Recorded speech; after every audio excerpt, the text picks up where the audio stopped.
ತುಂಬ ಟೇಸ್ಟಿಯಾಗಿ ಬಂದಿತ್ತು ಇವತ್ತು ಬಿಸಿಬೇಳೆ ಬಾತು. ಅರ್ಜೆಂಟಲ್ಲಿ ಮಾಡಿದ್ದು, ಬಟ್ ಆದ್ರೂ ತುಂಬ ಚೆನ್ನಾಗಿತ್ತು. ಹಾಯ್, ಶುಭೋದಯ, welcome back to my another video. ಇದು ಥರ್ಸ್ಡೇ ಮಾರ್ನಿಂಗ್ ಬ್ಲಾಗ್. ಇವತ್ತು ಸ್ವಲ್ಪ ಬೇಗನೆ ಎದ್ದಿದ್ದೆ. ಸೊ ಬೆಳಗಿನ ಕೆಲಸ ಎಲ್ಲ ಮುಗಿಸ್ಬಿಟ್ಟು ಬಿಸಿನೀರಿಗೆ ಲೆಮನ್ ಹಾಕ್ಕೊಂಡು ಕುಡಿದು ತುಳಸಿ ಗಿಡ ನೆಡೋಣ ಅಂತ ಪ್ಲ್ಯಾನ್ ಮಾಡ್ಕೊಂಡಿದ್ದೆ ಹಿಂದಿನ ದಿನವೇ. ಸೊ ವೀಡಿಯೋ ಮಾಡಬೇಕು ಅಂತ ಅಂದ್ಕೊಂಡಿರಲಿಲ್ಲ. ಅನ್ಎಕ್ಸ್ಪೆಕ್ಟೆಡ್ ಆಗಿ ವಿಡಿಯೋನ ಸ್ಟಾರ್ಟ್ ಮಾಡಿದ್ದು. ಹಿಂದಿನ ದಿನವೇ ಗಿಡನ ತಂದಿದ್ದೆ ನರ್ಸರಿಯಿಂದ, ಅಂದರೆ ಬುಧವಾರ. ತುಳಸಿ ಗಿಡನ ಗುರುವಾರ ಇಲ್ಲ ಶನಿವಾರ ಹಾಕಬೇಕು ಅಂತ ಕೇಳಿದ್ದೆ. ಸೊ ಹಾಗಾಗಿ ಇವತ್ತು ಗುರುವಾರ ಆಗಿದ್ದರಿಂದ ತುಳಸಿ ಗಿಡ ಹಾಕಬೇಕು ಅಂತ ಪ್ಲ್ಯಾನ್ ಮಾಡ್ಕೊಂಡಿದ್ದೆ ಮೊದಲೇ.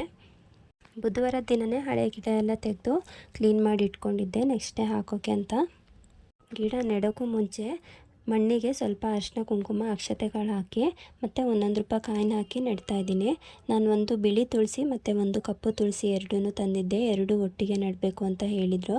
ಸೊ ಹಾಗಾಗಿ ಲಾಸ್ಟ್ ಟೈಮು ಇದೇ ಥರ ಕಾಯಿನ ಹಾಕಿಬಿಟ್ಟು ನೆಟ್ಟಿದ್ದೆ, ತುಂಬ ಚೆನ್ನಾಗಿ ಬಂದಿತ್ತು.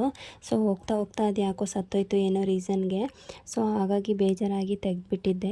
ಮನೇಲಿರೋದನ್ನೇ ನೆಟ್ಟಿದ್ದೆ, ಅದು ಯಾಕೋ ಚೆನ್ನಾಗಿ ಬರಲಿಲ್ಲ, ಹುಳ ಎಲ್ಲ ಹತ್ತಿತ್ತು. ಸೊ ಹಾಗಾಗಿ ನಿನ್ನೆ ಹೊಸ ಗಿಡ ತಂದು ಹಾಕೋಣ ಅಂತ ಪ್ಲ್ಯಾನ್ ಮಾಡಿಕೊಂಡು ಇವತ್ತು ಹಾಕ್ಕೊಳ್ತಾ ಇದ್ದೀನಿ. ಬಲಗಡೆ ಕಪ್ಪು ತುಳಸಿ ಮತ್ತು ಎಡಗಡೆ ಬಿಳಿ ತುಳಸಿನ ಹಾಕ್ತಾಯಿದ್ದೀನಿ. ಸೊ ಲಾಸ್ಟ್ ಟೈಮ್ ಕೂಡ ಇದೇ ಥರ ಹಾಕಿದ್ದೆ, ಚೆನ್ನಾಗಿ ಬಂದಿತ್ತು. ನೋಡಬೇಕು ಈ ಸಲ ಯಾವ ರೀತಿ ಬರುತ್ತೆ ಅಂತ. ತುಳಸಿ ಗಿಡನ ಕಾರ್ತಿಕ್ ಮಾಸದಲ್ಲಿ ಹಾಕಬೇಕು ಅಂತ ಅಂತಾರೆ.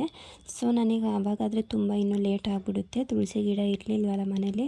ಸೊ ಹಾಗಾಗಿ ಇವಾಗಲೇ ಹಾಕ್ಕೊಳ್ತಾ ಇದ್ದೀನಿ. ಇವಾಗಲೇನೂ ತೊಂದರೆ ಇಲ್ಲ, ಇದು ಶ್ರಾವಣ ಮಾಸ ಅಲ್ವಾ, ಏನು ತೊಂದರೆ ಇಲ್ಲ, ಹಾಕ್ಕೊಳ್ಬೋದು. ಸೊ ಸಿಂಪಲಾಗಿ ಒಂದು ರಂಗೋಲಿ ಹಾಕ್ಕೊಂಡು ಇವತ್ತು ಸ್ವಲ್ಪ ಸ್ಪೆಷಲಾಗಿ ಪೂಜೆ ಮಾಡ್ಕೊಳ್ತಾ ಇದ್ದೀನಿ, ಫಸ್ಟ್ ದಿನ ಅಲ್ವಾ. ಸೊ ಹಾಗಾಗಿ ರಂಗೋಲಿ ಬಗ್ಗೆ ಹೇಳಬೇಕು ಅಂದರೆ, ರಂಗೋಲಿ ತುಂಬ ಚೆನ್ನಾಗಿ ಹಾಕ್ತೀನಿ ಅಂತ ಹೇಳ್ತಾರೆ ತುಂಬ ಜನ. ಬಟ್ ನಾನು ಚೆನ್ನಾಗಿ ಹಾಕ್ತೀನಿ ಅಂತಲೂ ಗೊತ್ತಿಲ್ಲ ಏನು ರೀಸನ್ ಅಂತ. ಮೊದಲಿಂದ ರಂಗೋಲಿ ಹಾಕೋದು ಅಂದರೆ ತುಂಬ ಇಷ್ಟ ನನಗೆ.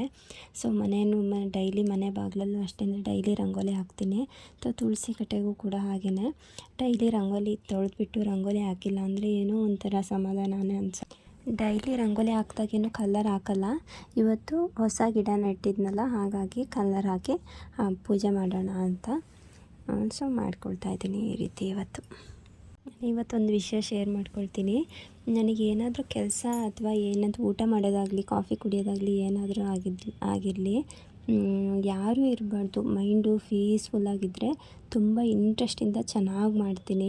ಬೆಳಗಿನ ಕೆಲಸ ಆಗಿರಲಿ ಯಾವುದಾದ್ರೂ, ಬೆಳಗ್ಗೆ ಯಾರೂ ಎದ್ದಿರಬಾರ್ದು.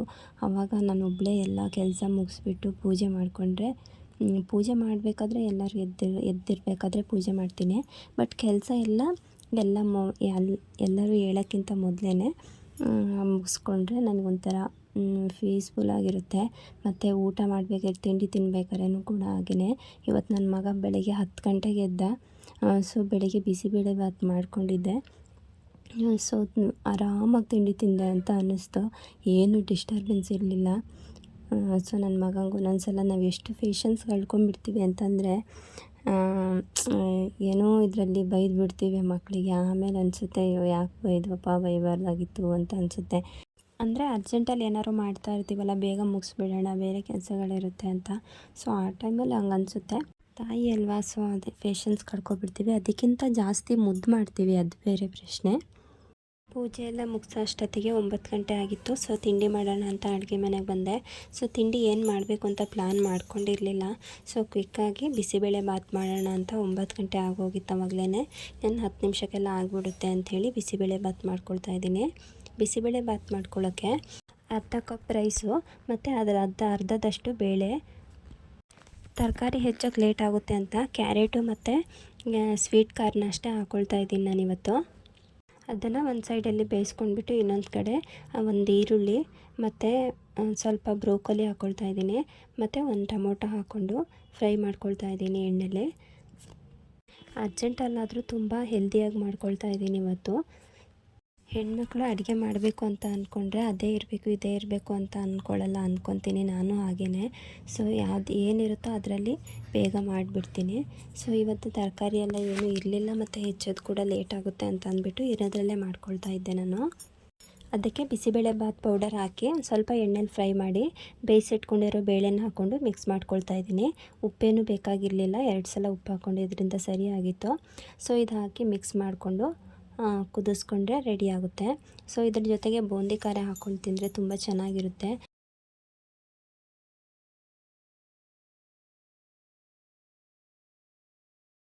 ಮಧ್ಯದಲ್ಲಿ ಸ್ವೀಟ್ ಕಾರ್ನು ಮತ್ತು ಕಡಲೆಕಾಳು, ಬ್ರೋಕೋಲಿ ಎಲ್ಲ ಬಾಯಿಗೆ ಸಿಗ್ತಾಯಿತ್ತು. ತುಂಬ ಚೆನ್ನಾಗಿ ಅನಿಸ್ತಾ ಇತ್ತು. ಒಂದ್ಸಲ ಟ್ರೈ ಮಾಡಿ. ವಿಡಿಯೋ ಇಷ್ಟ ಆಗಿದ್ದರೆ ಲೈಕ್ ಆ್ಯಂಡ್ ಶೇರ್ ಮಾಡಿ, ಸಬ್ಸ್ಕ್ರೈಬ್ ಮಾಡಿ. Thank you.